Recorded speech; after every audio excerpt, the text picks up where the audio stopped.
ప్రేక్షకులకి నమస్కారం. గోపురానికి స్వాగతం.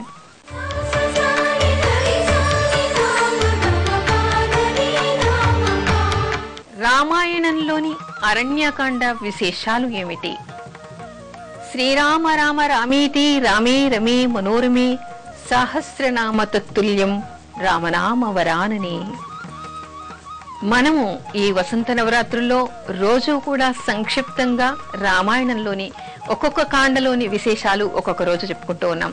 అయితే నేను చెప్పేటువంటి ఈ విషయాలన్నీ కూడా అందరూ వినే వాటికి కొంత తేడాగా కనిపించవచ్చు.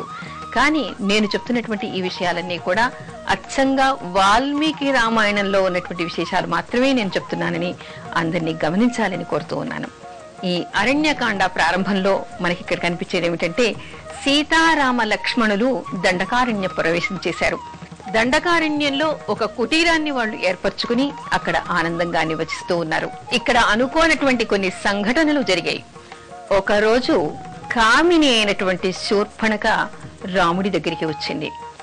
రాముడు ఎంత చెప్పినా వినలేదు. చివరికి ఆయన నవ్వి, నేను ఏకపత్ని వ్రతుణ్ణి, నాకంటే అందగాడైనటువంటి వాడు నా తమ్ముడు లక్ష్మణుడు ఉన్నాడు, అతని దగ్గరికి వెళ్ళు అని చెప్పాడు.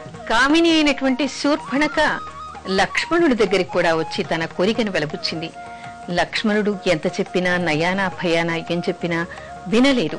చివరికి కోపం వచ్చినటువంటి లక్ష్మణుడు ఆవిడ ముక్కు చెవులు కోసేశాడు. దానితో రెచ్చిపోయి పగబూనినటువంటి శూర్పణఖ తన అన్నగారైనటువంటి రావణుడి దగ్గరికి వెళ్లి రెచ్చగొట్టింది. సీతను అపహరించమని చెప్పింది. సీత అందాన్ని గురించి వర్ణించి రావణుణ్ణి రెచ్చగొట్టి పంపించింది. ఆ తర్వాత ఒకరోజు రావణుడు ఒక పథకం ప్రకారం మారీచుడిని అక్కడికి పంపించాడు.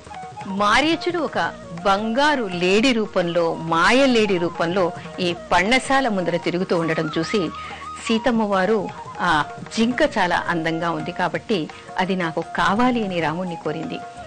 రాముడు దాన్ని తీసుకురావడానికి వేటాడడానికి పరిగెడుతూ ఉన్నాడు. అలా అడవిలో దాన్ని వెంబడిస్తూ అడవిలోకి వెళ్ళిపోయాడు. కొంత దూరం వెళ్ళిన తర్వాత ఈ మారీచుడు రామబాణానికి తట్టుకోలేక మరణిస్తూ రాముడి గొంతును అనుకరిస్తూ హే సీత, హే లక్ష్మణ అంటూ ప్రాణాన్ని వదిలాడు. ఆ గొంతు ఇక్కడ సీతమ్మ వారికి వినపడిందిట. లక్ష్మణుడితో భయపడింది ఆవిడ. లక్ష్మణ, మీ అన్నగారికి ఏదో అయింది, నువ్వు వెంటనే వెళ్లి కాపాడు అని. ఏమీ కాదు, ఇక్కడంతా మాయ, రాక్షస మాయ జరుగుతోంది, నువ్వు భయపడకు తల్లి అన్నాడు. ఒక సామాన్య స్త్రీలాగా భయపడిపోతూ, నీకు నా మీద ఏదో దురుద్దేశం ఉంది, లేకపోతే నువ్వు ఇక్కడి నుంచి కదలకుండా ఉండవు, అక్కడ మీ అన్నగారికి ప్రమాదం సంభవిస్తోంది, నువ్వు వెంటనే ఇక్కడి నుంచి వెళ్ళు అని ఎన్నో దుర్భాషలాడింది. ఆ మాటలు వినలేక లక్ష్మణుడు అక్కడి నుంచి వెళ్ళిపోయాడు. వెళ్ళిపోయిన తర్వాత పథకం ప్రకారమే ఇక్కడ రావణుడు ఒక సాధు వేషధారి అయి ఈ ఆశ్రమానికి వచ్చాడు. భిక్ష పెట్టమని అడిగాడు. అప్పుడేమిటంటే, మన సాంప్రదాయం ప్రకారం ఎవరు వచ్చినా కూడా భిక్ష పెట్టాలి కదా. సీతమ్మ వారు రావణుణ్ణి ఆహ్వానించింది. ఆ తర్వాత ఆయనకి ఉచితాసనం ఇచ్చింది, మంచినీళ్ళు ఇచ్చింది, తన గురించి చెప్పుకుంది. తను దశరథుడి కోడలని, రాముడికి భార్య అని చెప్పేసి వివరాలన్నీ చెప్పుకుంది. తమ పెళ్లి ఎప్పుడైందో అలాంటి వివరాలన్నీ కూడా రావణాసురుడికి చెప్పింది. ఆవిడకి అతను రావణుడు అనేటువంటి విషయం తెలియదు, ఒక సాధు పుంగవుడు అనుకుంది.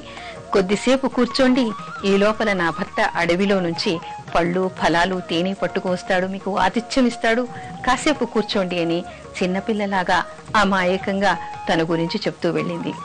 ఈ లోపల ఎవరూ లేరని చెప్పేసి గమనించినటువంటి రావణాసురుడు తన కోరికను వెలబుచ్చాడు. అప్పుడు సీతకి చాలా కోపం వచ్చింది, ఆగ్రహం వచ్చేసింది. ఓరి నీచుడా, ఏం మాట్లాడుతున్నావు? ఎవరి గురించి మాట్లాడుతున్నావు? నేనెవరో తెలుసా?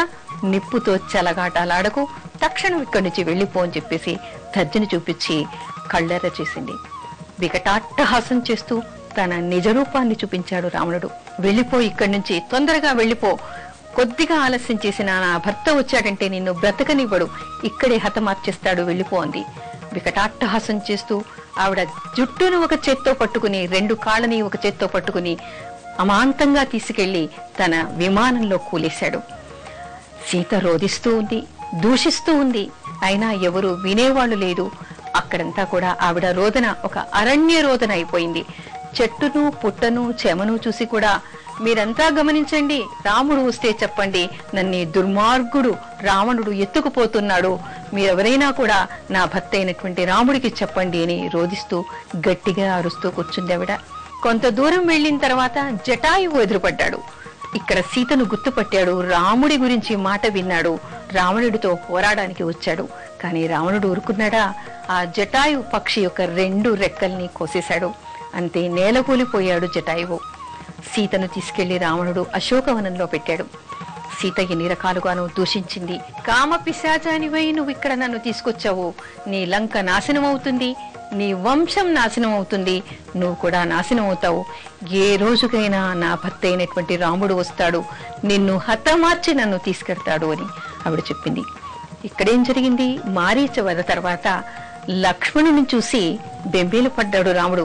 అయ్యో, సీతను ఒంటరిగా వదిలి వచ్చావేం లక్ష్మణ అంటే, ఆవిడ వినలేదు, భయపడుతూ నన్ను పంపించింది అని చెప్తాడు. ఇద్దరు హుటాహుటిని అక్కడ పర్ణశాలకి వస్తారు.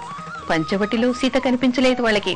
సీతా సీత అంటూ రోదిస్తూ రాముడు అడవులంతా తిరిగాడు. అక్కడ ఆయనకి జటాయువు కనిపించింది. జటాయువు కనిపించి రావణుడు సీతను ఎత్తుకుపోయాడు అనేటువంటి విషయాన్ని చెప్తాడు. అలా రోధిస్తూనే అడవంతా తిరుగుతూ ఉంటే కొంత దూరం వెళ్లిన తర్వాత కబంధుడు కనిపిస్తాడు. కనిపించి, ఇక్కడి నుంచి మీరు సుగ్రీవుడు కొంత దూరాన కిష్కింధలో ఉన్నాడు, అక్కడికి వెళ్ళండి, ఆ కిష్కింధ ఎక్కడ ఉంటుందో మీకు దారిలో ఉన్నటువంటి శబరి చెప్తుంది, శబరి ఆశ్రమానికి వెళ్ళండి అని వాళ్ళకి మార్గదర్శకం చేసి వెళ్ళిపోతాడు కబంధుడు. రామలక్ష్మణులిద్దరూ కూడా శబరి దగ్గరికి వస్తారు. శబరి వీళ్ళని అల్లంత దూరానే చూసి తీసుకెళ్లి సగౌరవంగా తీసుకెళ్లి లోపల మర్యాదలు చేస్తుంది. ఆయనకి పళ్ళు పొలాలు పెడుతుంది, ఉచిత సేవలు చేస్తుంది, గురువుగారి ఆశ్రమాన్ని కూడా చూపిస్తుంది. చూపించిన తర్వాత అక్కడ తనువు చాలిస్తానని రాముడి ఆజ్ఞను పొంది ఆవిడ తనువు చాలిస్తుంది, మోక్షాన్ని ఇస్తాడు రాముడు. ఆ తర్వాత కబంధుడు చెప్పినట్టుగా సుగ్రీవాశ్రమానికి బయలుదేరుతారు రామలక్ష్మణులిద్దరూ. ఇక్కడితో మనకి అరణ్యకాండ ముగుస్తుంది.